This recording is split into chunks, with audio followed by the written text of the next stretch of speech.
Hey everyone, welcome to MedCouragement, and today we're going to do a hot topic. And this hot topic video is on the measles outbreak of 2019, which we've all been hearing about in the news. And I think it's so important just to reiterate what everyone should know about measles. So let's just start with the data from the Center for Disease Control. And a lot of this information you can find on the CDC website, which is excellent. And this is basically showing the number of measles cases since 2010. What I want you to focus on is the fact that at the end of this month, we already have 79 cases in 1 month, which is more than the entire year for 2010 and for 2012. There was a large outbreak in an Amish community in Ohio in 2014 with unvaccinated children, which prompted that spike.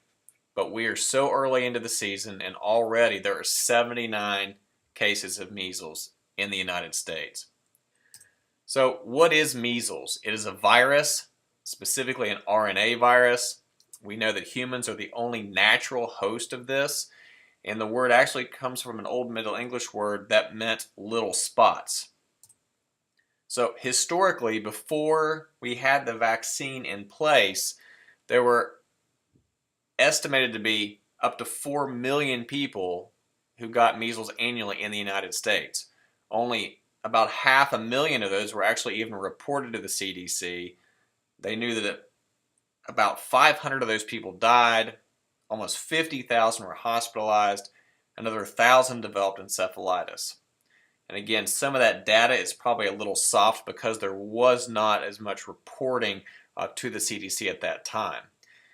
After measles vaccination program, there's been a 99% reduction in those numbers, which obviously what we just showed on the previous slide demonstrates that.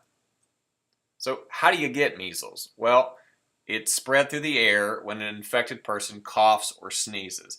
It is highly contagious, one of the most contagious viruses that we have. The virus can remain viable or alive in the air for up to 2 hours, even after the person has left the area. What is really scary is that 9 out of 10 people who have had close contact to a person infected with the measles will also pick up that virus. And patients are contagious 4 days before and 4 days after the rash appears, which is a very long time. How do you not get measles? Get vaccinated. There's a recommendation that has been out for 2 doses. They're typically given at 12 to 15 months of age, and then at 4 to 6 years of age in children.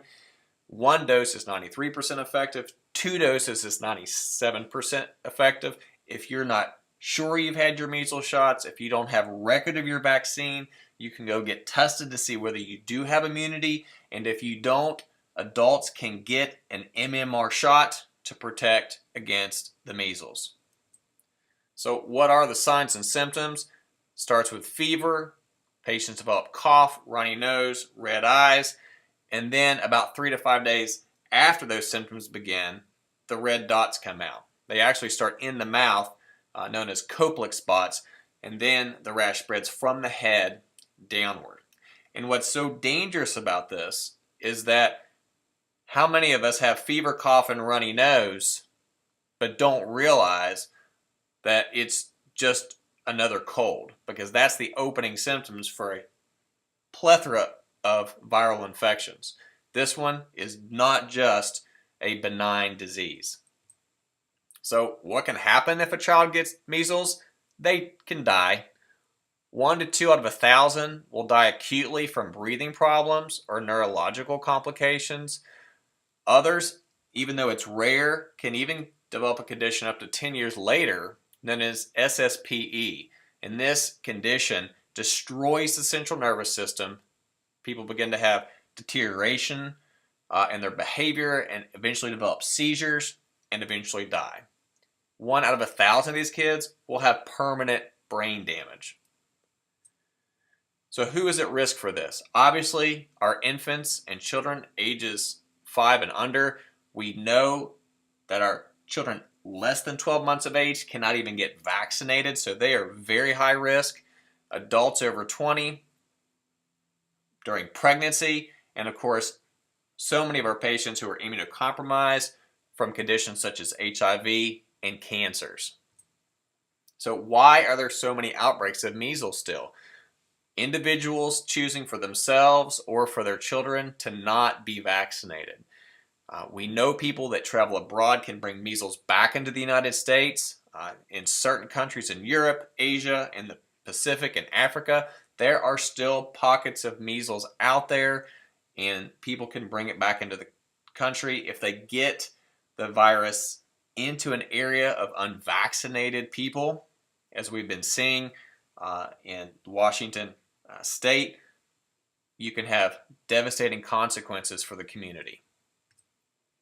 So currently, there's outbreaks in Washington state, 44 cases in Clark and King County. In New York, since October, there's been up to 64 cases in an Orthodox Jewish community in Brooklyn. In fact, the Washington governor has declared a state of emergency in that state as a result. Bottom line, vaccinate.